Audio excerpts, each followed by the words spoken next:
Man Furqat hoji 1 yil bo'ldi kelin tushirganimizga. Kelinim nihoyatda yaxshi qiz, tinim bilmaydi, oyoq qo'li chaqqon. Men Alisher 18 yil birovdan kam qilmay qiz katta qildim. Aybim qiz katta qilganim. Qiz chiqarganga 40 yil tegma deyishadi. Meni to'r so'qatam o'z qo'limga qo'yishmaydi. To'ydan oldin ikkita erkak quda ko'rishib gaplashib oldi. Eshitma qilmaysiz dedim. Bunaqa narsani men yoqtirmasdim. Chunki o'sha gap ko'p edi. Biz boshda quda bilan kelishgandik. Keraksiz kirim chiqimlar, xarajatlar qilmaymiz degandik.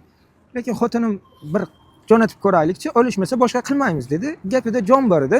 Alloh sizdan rozi bo'lsin, shundoq qizni tarbiya qilibsiz dedim. Kelishib oldik. To'ydan keyin yine ham jo'natmaysiz dedim. Lekin to'y ertasi kuni 4 og'ara nonushta jo'natdik. Keyin tug'ilgan kun, hayit hammasi binoydek bo'laverdi. Lekin to'y ertasi kunisi nonushta jo'natibdi. Endi yarashig'i deb tashab ketishibdi. Olib qolishibdi bular ham. Undan keyin oradan shu 15 kun o'tdi, o'g'limning tug'ilgan kunisi. O'g'limga shunaqa endi bosh oyoq usti sarpoqlar bo'libdi. Men shu o'g'limning tug'ilgan kuniga bitta paypoq sovg'a qilmanman. Men hayron qoldim, erkak quda o'g'limni mendan ko'ra ko'proq yaxshi ko'radi. Yo'q, kerak emas, ovora bo'libsizlar deb indamay olib qolisharmish. Ras kerak emas bo'lsa, qaytarib jo'nataver, erkak, to'g'rimi?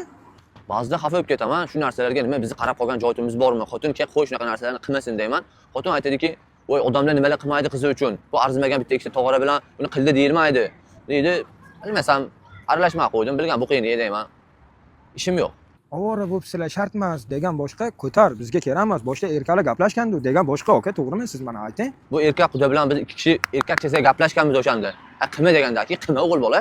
Agar bir tog'ora oxlat olib borsak, olib qoladi deb o'ylaysizmi? Olmaydi. Biz yaxshi narsalar jo'natamiz, shuning uchun indamay olib qoladi-da.